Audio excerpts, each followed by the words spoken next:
My sisters and brothers, I greet you all with the love and peace of the Lord.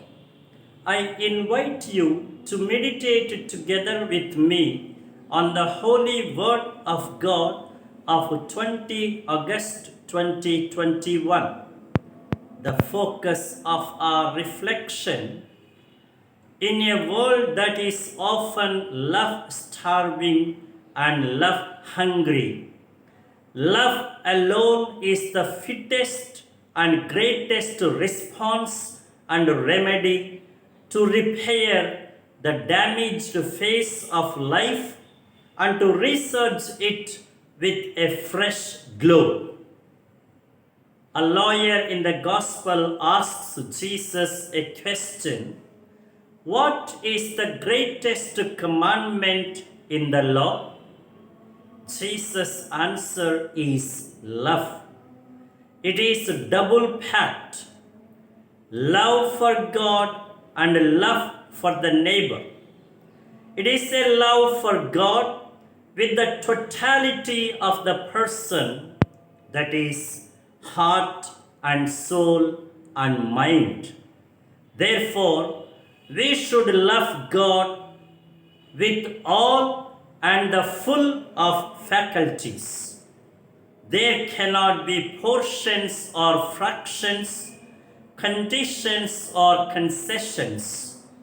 It is to love God without measure and without reserve. It means that God becomes our all and our whole. This means that God becomes our topmost priority.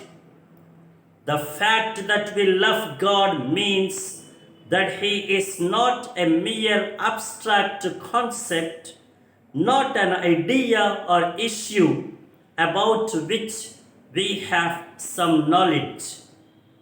God is not merely an intellectual concern.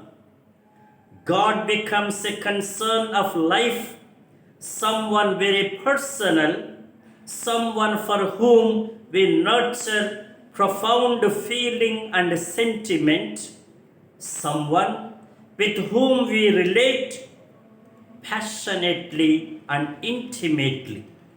Thus, God becomes a vital concern of emotion, experience, relation, and commitment.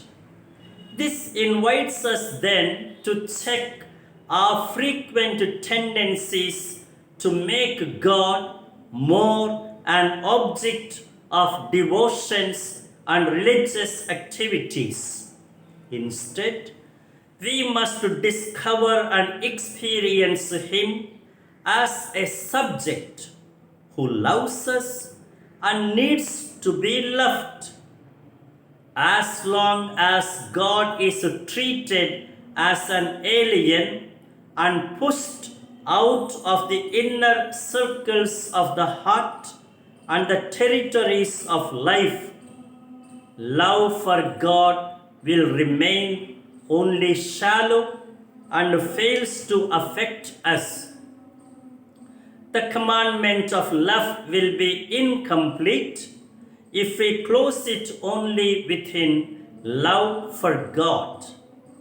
It necessarily opens up to love for neighbor. In fact, love for God never encloses itself within itself. It is not an individual affair with God.